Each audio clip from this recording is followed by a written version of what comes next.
Le thème que je vais aborder avec vous est celui-ci.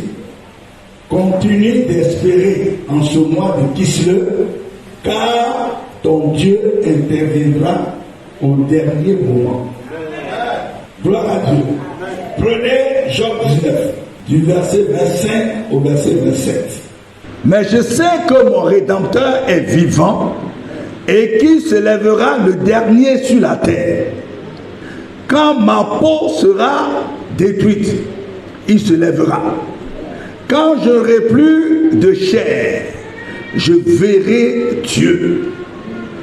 Je le verrai et il me sera favorable. Mes yeux le verront et non ceux d'un autre. Mon âme languit d'attente au-dedans de moi. Amen. Gloire à Dieu. Chers frères et sœurs, le thème dit « Continue d'espérer en ce mois de Kislev, car ton Dieu interviendra au dernier moment. » Pourquoi continuer d'espérer en ce mois de Kislev? Pourquoi? Parce que nous sommes dans le mois de Kislev, le 9e mois du calendrier hébraïque, qui correspond au dernier mois de l'année grégorien, qui est décembre. Le dernier mois. Or, il se trouve que le mois de Kislev a des caractéristiques qui vont nous pousser à espérer, même étant au dernier mois du calendrier grégorien et qui correspond au mois de Kislev. Voyons quelques caractéristiques de ce mois de Kislev. Ce mois de Kislev ou bien Kislev est une saison d'espérance, de positivité. C'est-à-dire, c'est un mois où tu dois espérer, où tu dois être positif. Comme le psalmiste, dans le psaume 118, verset 17, il dit « Je ne mourrai pas, je vivrai ». Le Seigneur m'a châtié, mais ne m'a pas amené à la mort. Je vivrai. Il est positif. Il est acculé. Il a des difficultés. Même quand les gens le regardent, le Seigneur va mourir demain. Il dit, je ne mourrai pas, je vivrai et je raconterai les œuvres de l'Éternel. C'est un mois où tu dois prophétiser des choses sur ta vie. Des choses positives. Amen. Gloire à Dieu. C'est aussi une saison où les enfants de Dieu doivent briller. Leurs étoiles doivent briller. Amen. Ésaïe 60 dit quoi? Verset 1 à 2, il dit lève-toi, car ta lumière arrive. La gloire de Dieu se lève sur toi. Avec toutes ces difficultés, les ténèbres dans le monde, mais sur toi, Dieu se lève. Tu dois briller. Amen. Donc, c'est un mois d'espérance. Tu dois briller. Job 11, verset 17, dit ceci.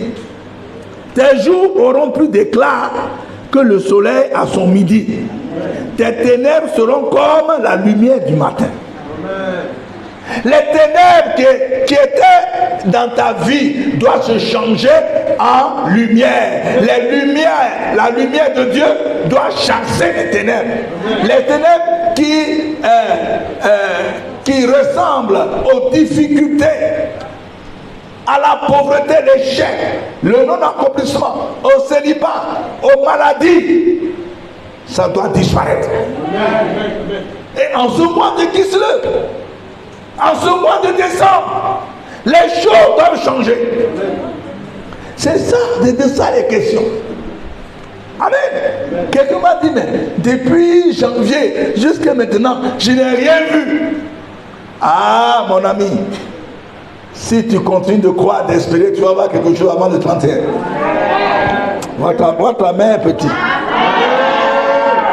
Troisièmement, le mois de Kislev, c'est une saison où nous devons voir la réalisation de nos projets, de nos vœux, de nos désirs, ce à quoi nous avons espéré depuis longtemps. En ce mois de Kislev, nous devons espérer que Dieu va nous ouvrir une porte. Est-ce que ces gens-là sont au même diapason que moi? Parce que là, je n'entends rien du tout. C'est cela. On doit espérer à la réalisation de nos projets, de nos vœux, de nos désirs. Ce à quoi on a pensé depuis longtemps. Parce que Jérémie 33, verset 14, nous dit ceci. Jérémie 33, verset 14, dit ceci simplement. Et c'est Dieu qui parle. Il dit, voici, les jours viennent, dit l'Éternel, où j'accomplirai la bonne parole que j'ai dite sur la maison d'Israël et sur la maison de Juda. Voici, les jours viennent, dit l'Éternel. C'est pas moi qui l'ai dit. C'est Dieu qui l'a dit, les jours qui viennent.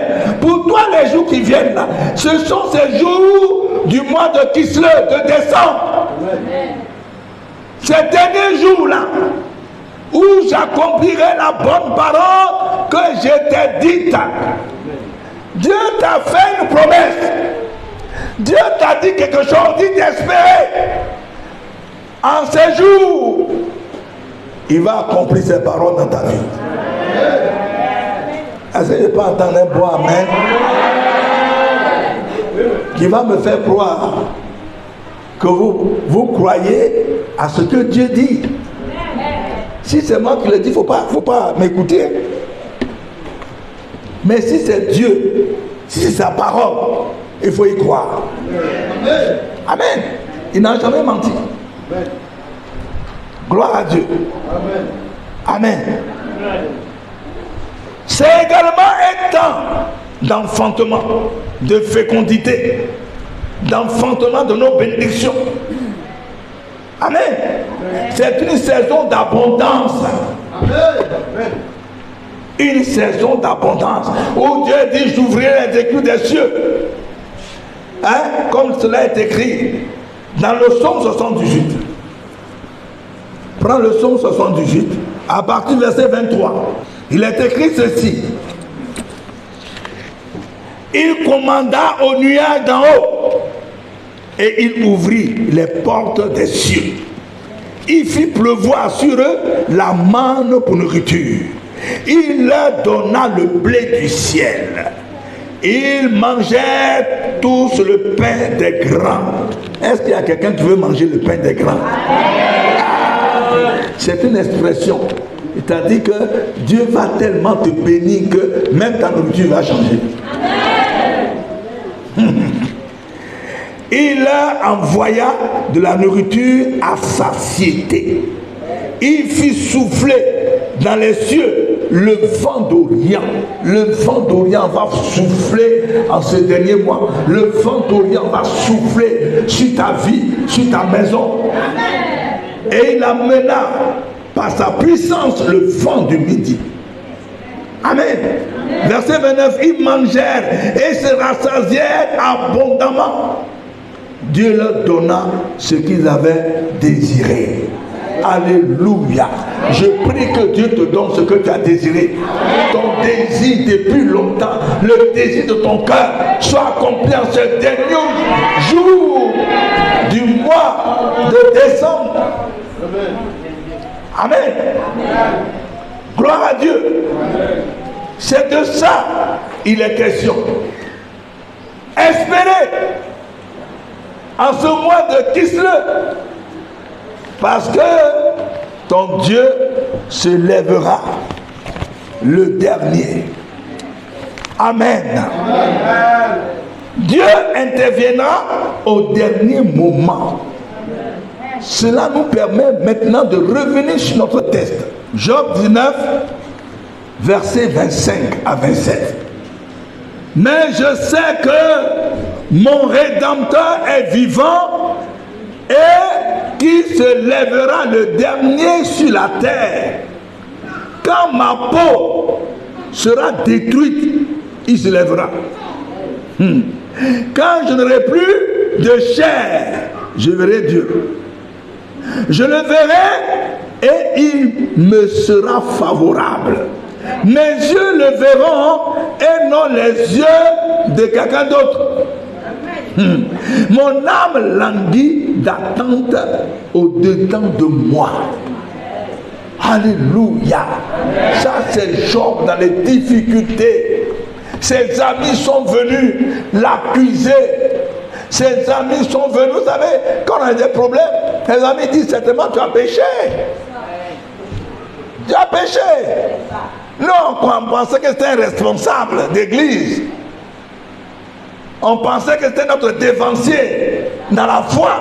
Mais regardez ce qui lui arrive. Dieu l'a frappé, pécheur. Il dit confesse-toi, Dieu va te relever. Ils l'ont accusé. Alors, Job dit, je sais que mon Rédempteur est vivant. Celui qui doit me sauver, il est vivant. C'est-à-dire, c'est quelqu'un qui est juste. Je n'ai rien fait. Alors qu'il y avait un pari entre Satan et Dieu dans le spirituel, dans le surnaturel. Quelque chose s'est passé. Et Job a été mis à l'épreuve. Je me demande si ce n'est pas ta vie. Dieu t'a mis à l'épreuve. Jusqu'à l'année est presque terminée. Tu ne vois rien du tout. Tu ne vois pas d'amélioration. Je voudrais que tu parles comme Job, que tu crois comme Job, que tu espères comme Job, et que tu sois un Job. Amen.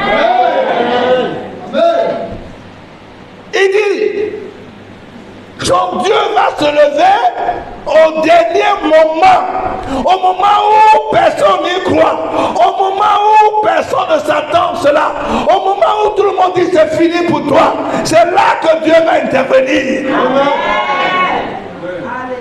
Et lui-même le dit, quand ma peau sera détruite, il se lèvera. Vous savez qu'il y a une plaie, un Satan envoyé sur lui. Des plaies purulentes, des plaies remplies de pus.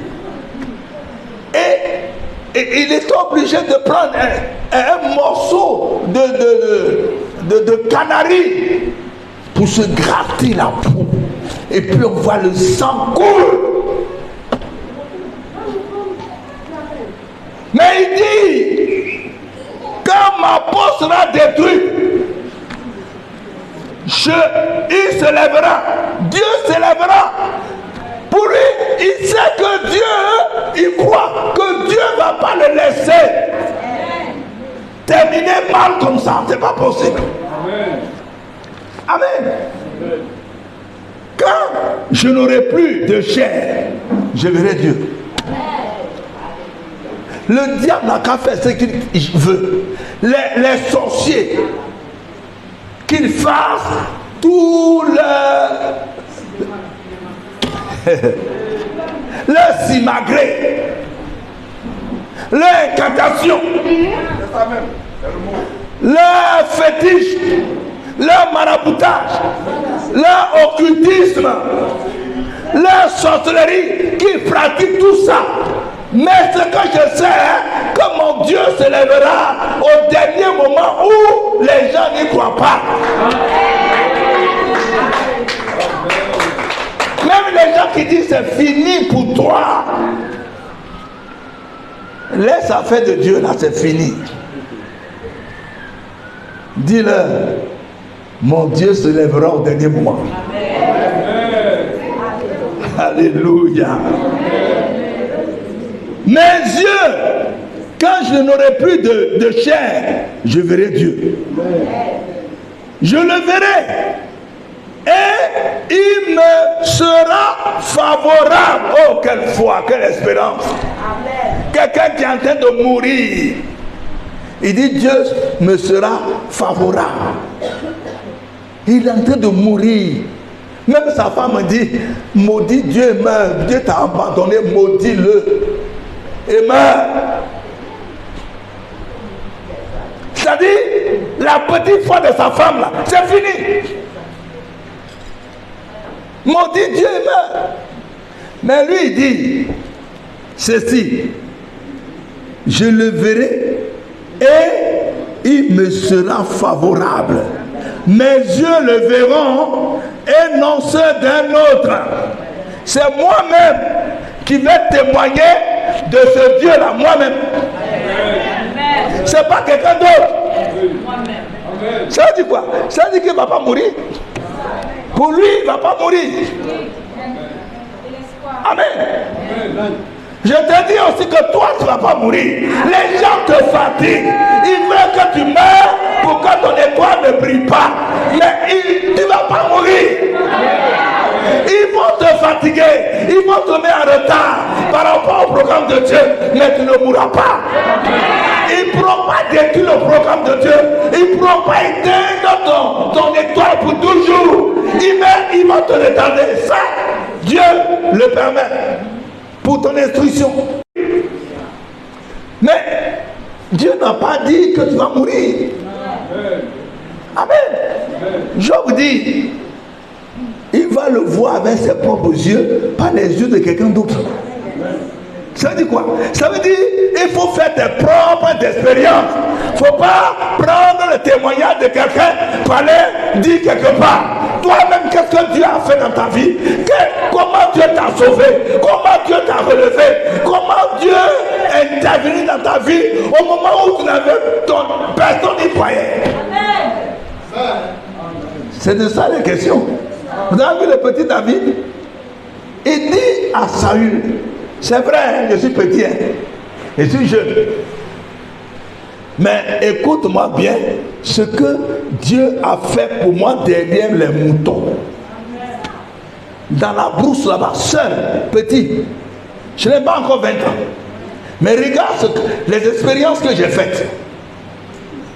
Quand les lions venaient, les ours venaient pour me prendre une brebis, je les poursuivais, je les arrachais les brebis. Et s'ils se retrouvent contre moi pour m'attaquer, je les frappais, je les tuais.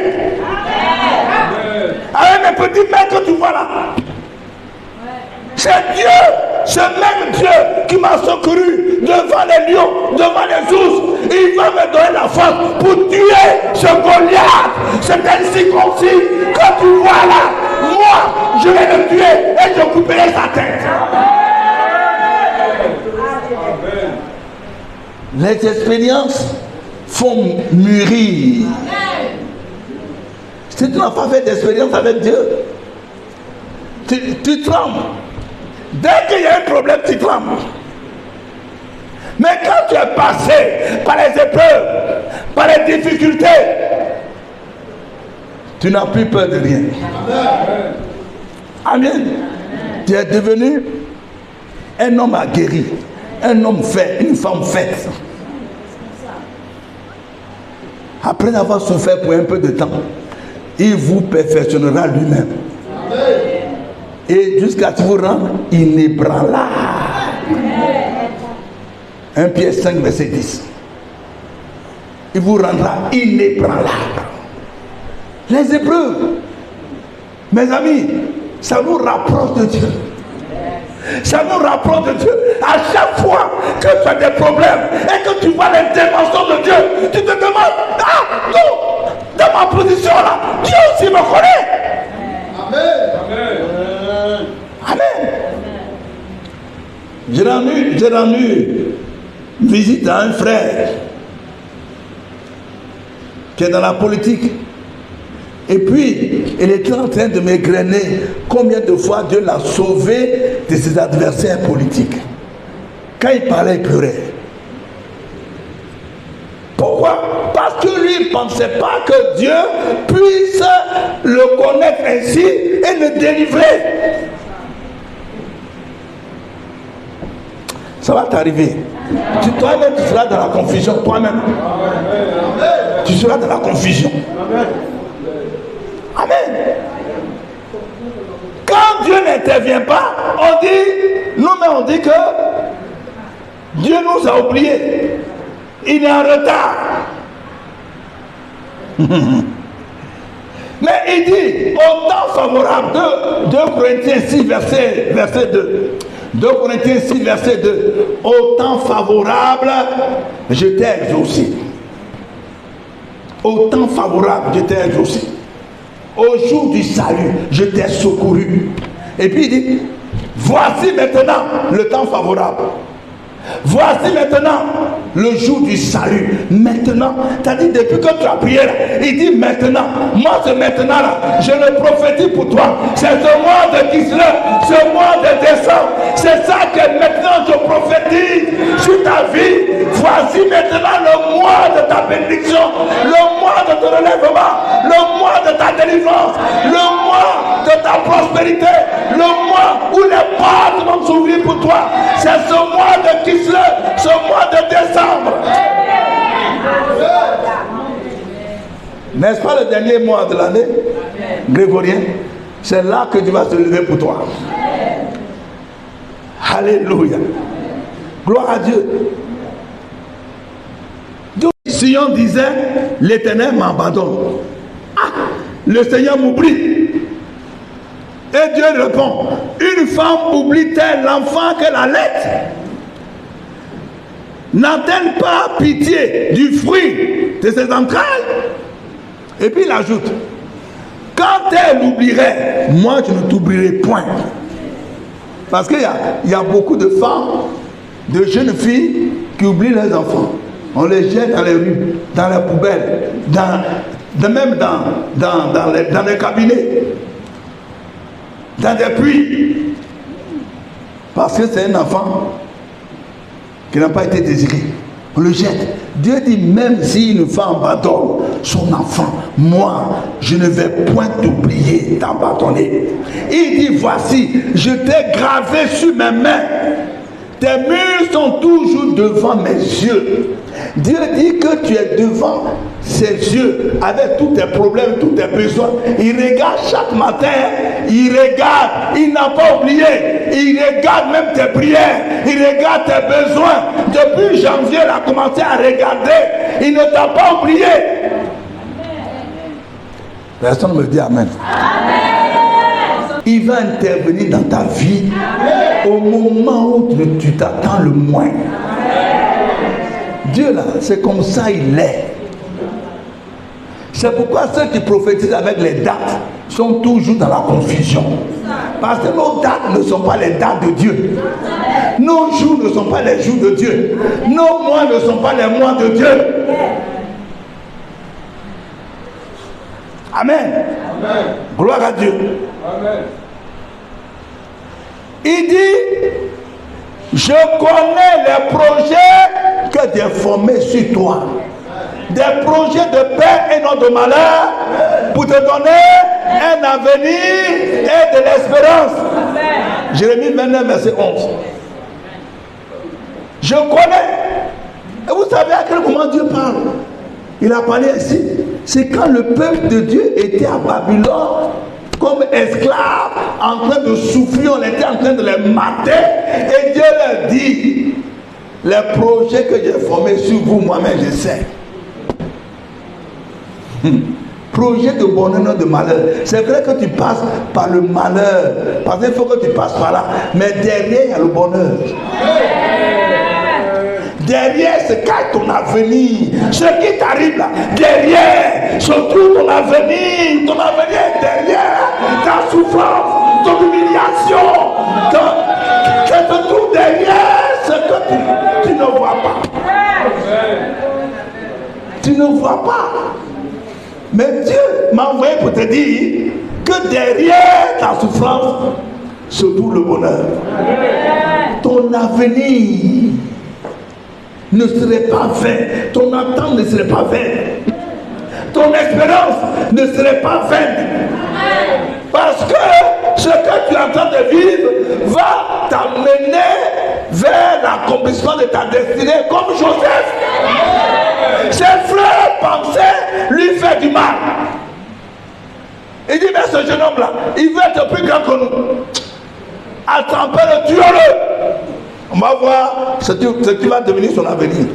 Ces songes dont il nous a parlé, on va voir comment ça s'accomplit. S'il est mort, on l'a enterré. Vous savez, c'est le système du diable. Si tu as une grande étoile, il cherche à te faire mourir. Parce que si tu es mort, c'est fini. Est-ce que ton cadavre encore va venir pour pouvoir manifester ta destinée? Non. Et puis il y a l'un de ses frères qui dit non, il ne faut pas le tuer. C'est quand même notre sang. Hein. Et puis il dit vendons-le. Il dit voilà, justement, il y a les vendeurs d'esclaves, les acheteurs d'esclaves qui passent. Ils l'ont vendu.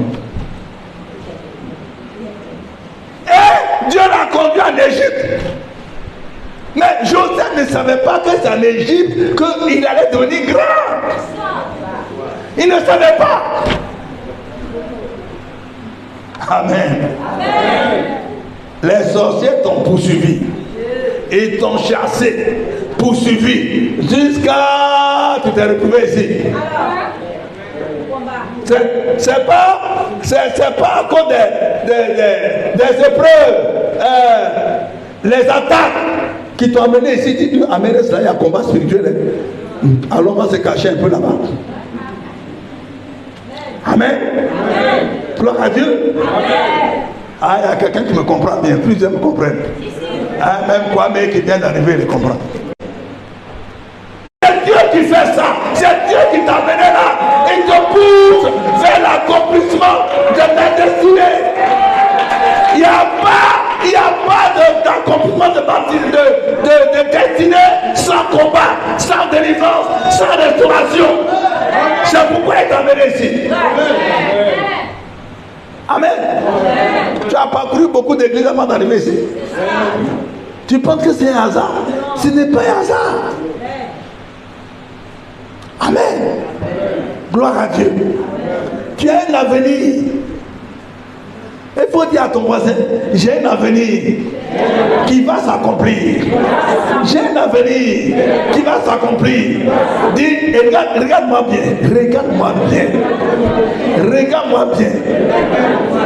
D'ici jusqu'à 2023, tu ne vas plus me reconnaître. Non, tu ne vas pas me reconnaître.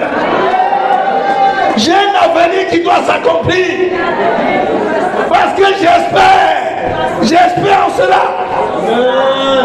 Amen. Il faut toujours espérer. Regardez le psaume 52, verset 11. Le psaume 52, verset 11. Parce que si tu n'espères plus, c'est fini pour toi. Non, quoique vivant, tu es mort. Psaume 52, verset 11. Le psalmiste dit, je te louerai toujours parce que tu as agi.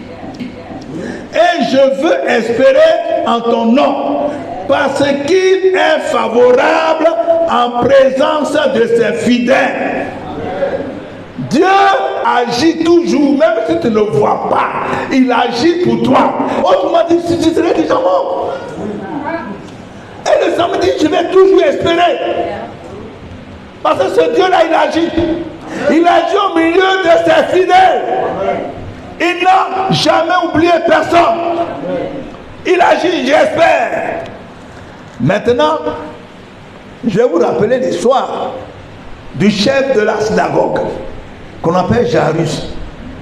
Sa fille était en train de mourir. Et il est allé chercher Jésus pour venir guérir sa fille. Il y a eu beaucoup j'allais dire, d'événements sur le chemin. Il y avait une femme qui avait une perte de sang, qui est partie le saisir et tout ça. Et puis quand il était à quelques mètres de sa maison, Les gens de sa maison sont venus. Il lui dit,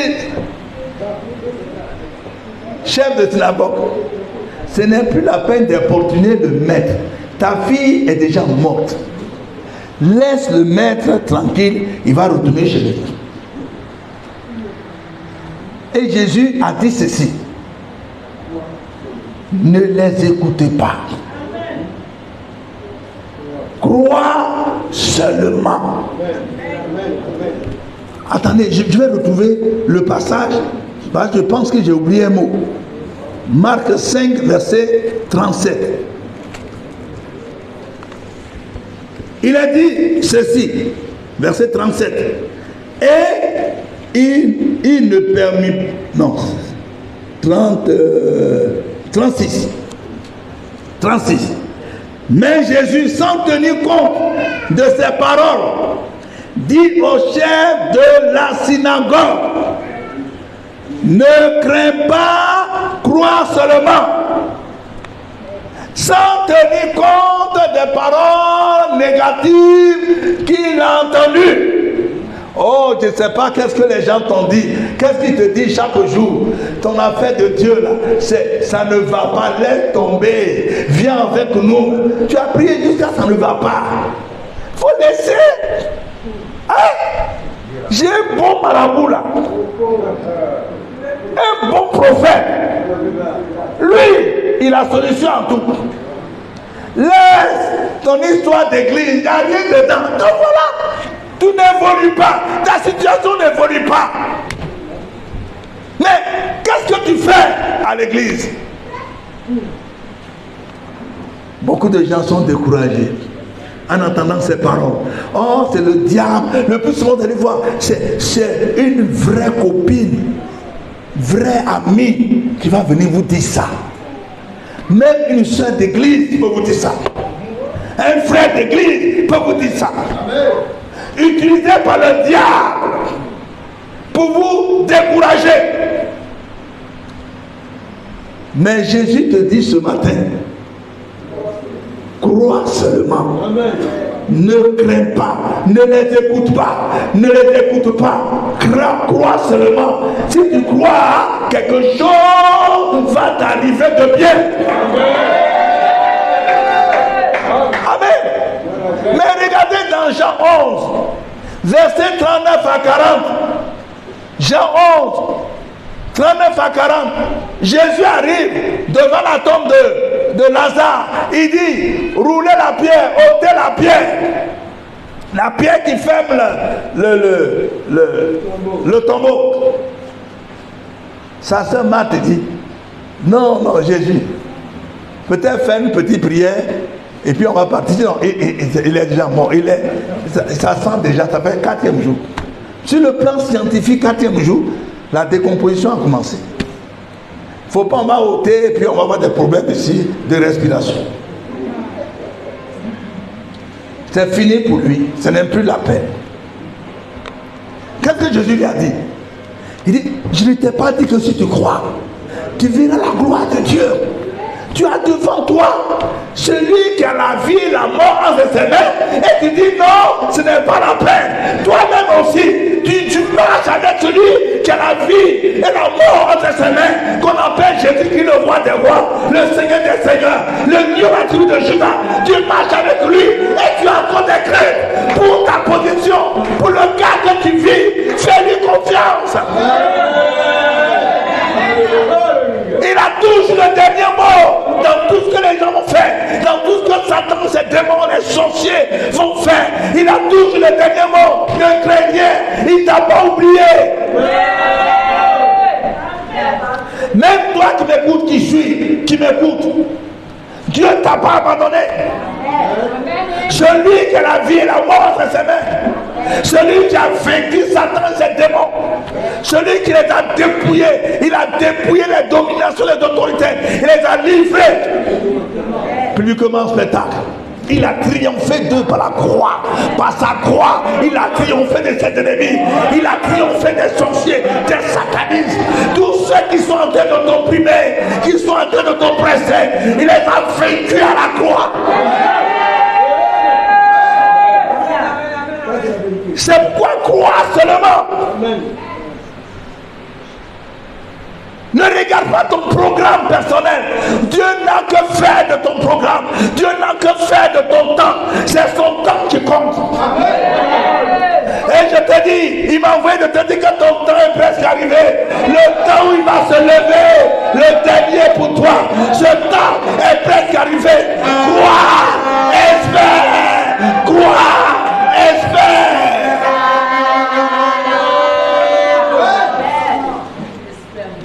Comment je marche avec quelqu'un qui a créé la terre et les cieux, qui a créé les humains, et puis je crains. J'ai peur d'un sorcier, j'ai peur d'un marabout, j'ai peur d'une créature, d'un mortel. Non, je refuse. J'ai dépassé ce niveau. Dis à ton voisin, j'ai dépassé ce niveau. J'ai dépassé ce niveau de crainte, de peur. C'est fini. Depuis que je suis arrivé à la mairesse, j'ai dépassé ce niveau. La Bible dit que nos pensées ne sont pas les pensées de Dieu. Nos voix ne sont pas les voix de Dieu. Amen. Amen. Ésaïe 55, verset 8 à 9. Mes voix ne sont pas vos voix. Mes pensées ne sont pas vos pensées. Autant les cieux sont élevés au-dessus de vous, autant mes pensées, mes voix sont élevées au-dessus de vous. Ça veut dire quoi? Votre manière de penser avec la manière de penser de Dieu n'est pas pareille. Vos plans, vos projets, pour Dieu, ce n'est pas pareil. La manière dont nous pensons, nous faisons des calculs. Dieu ne calcule pas comme ça. Amen. C'est ça qui nous trompe le plus souvent. On veut prêter nos pensées à Dieu. Voilà comment je voudrais que tu fasses. Regarde, hein, papa, fais comme ça, fais comme ça, fais comme ça. Et puis quand tu tires mon pied, c'est fini. Dieu va te dire, moi je ne fais pas comme ça. Je ne suis pas un être humain. Je suis Dieu au-dessus de tout. Nous devons le savoir que nos pensées ne sont pas les pensées de Dieu. Regardez Ésaïe 46. Ésaïe 46, versets 9 à 10. Ésaïe 46, versets 9 à 10. Il est écrit ceci. Souvenez-vous de ce qui s'est passé dès les temps anciens. C'est-à-dire, Dieu dit, depuis toujours j'ai opéré des miracles.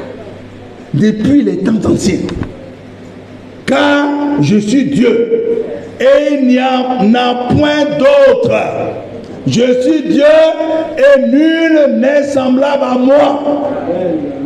J'annonce dès le commencement ce qui doit arriver et longtemps d'avance ce qui n'est pas encore accompli.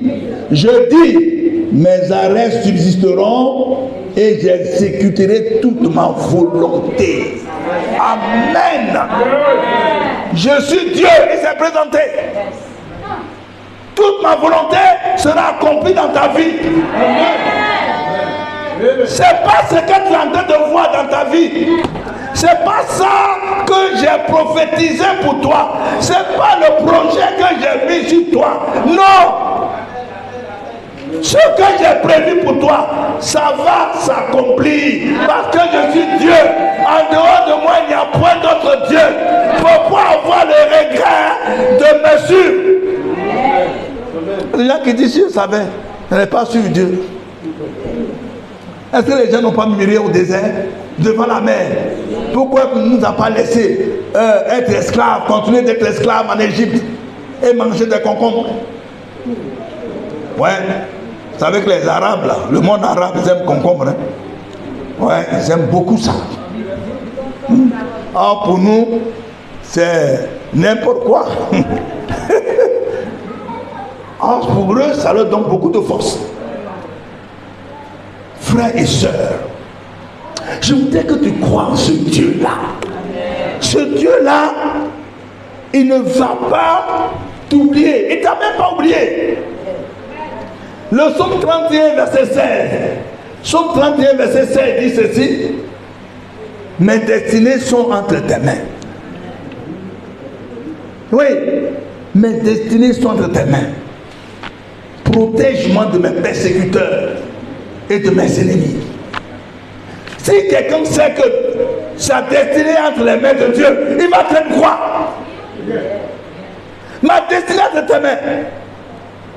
Ça va s'accomplir, tôt ou tard. Ça va s'accomplir. C'est pourquoi j'aime les païens qui disent, tant qu'il y a la vie, il y a l'espoir. Prie pour ne pas mourir tôt. Tu verras l'accomplissement de ta destinée. Amen. Parce que Dieu le tient dans ses mains. Ils vont te retarder, mais ne pourront pas anéantir ta destinée. Ils ne pourront pas te détruire. Ils ont essayé plusieurs fois, mais tu vis encore. Ils ont essayé. Hein? Ils ont essayé. Ils ont pris tes photos. Ils ont pris tes sous-corps. Ils ont pris tes chaussures. D'autres mains ont pris photocopie de ta carte d'identité pour aller chez les marabouts. Mais tu vis encore. Ils ont tout fait. Ils se disent, mais cette femme-là, cet homme-là, il y a quelque chose de particulier. Dieu a commencé à se révéler à eux comme ça. Amen.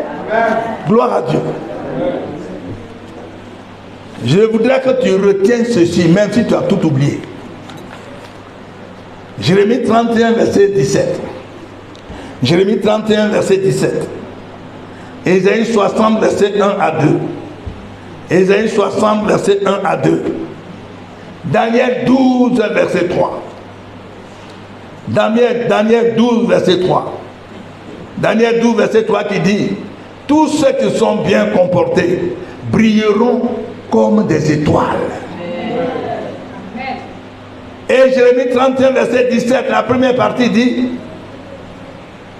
tu as ton avenir, tu as de l'espérance. Ton avenir, dans ton avenir, tu as de l'espérance, je paraphrase. Et Ésaïe 60, verset 1 à 2 que vous connaissez, lève-toi, ta lumière arrive. Et la gloire de Dieu se lève sur toi. Oh, il y a certainement de l'espérance pour ton avenir. Je dis bien, il y a certainement de l'espérance pour ton avenir. Parce qu'à partir de cette fin d'année, à partir de ce mois de Kislev, ta lumière paraîtra. La gloire de Dieu se lèvera sur toi. Et ton étoile brillera. Ce qui est sûr, Dieu s'est levé pour toi. La Bible dit, Dieu se lève et ses ennemis se dispersent. Si l'adversaire fuit devant sa face, Dieu s'est levé pour toi.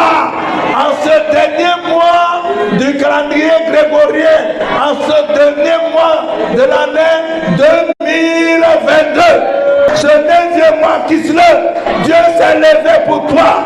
Et je voudrais que tu te lèves, parce que Dieu même s'est levé pendant que je vous parle. Dieu s'est levé pour accomplir ta destinée. Ta lumière va briller, ton étoile va briller, ta destinée va s'accomplir. Dieu va se lever, il va confondre tes ennemis, il va confondre tes ennemis. Ceux qui disent que c'est fini pour toi, ils disent c'est fini pour toi, c'est terminé pour toi. Dieu dit c'est maintenant que ça commence, c'est maintenant que sa gloire commence, c'est maintenant que ta lumière va briller, c'est maintenant qu'on saura que tu adores un Dieu, qu'on appelle Jésus-Christ, c'est maintenant.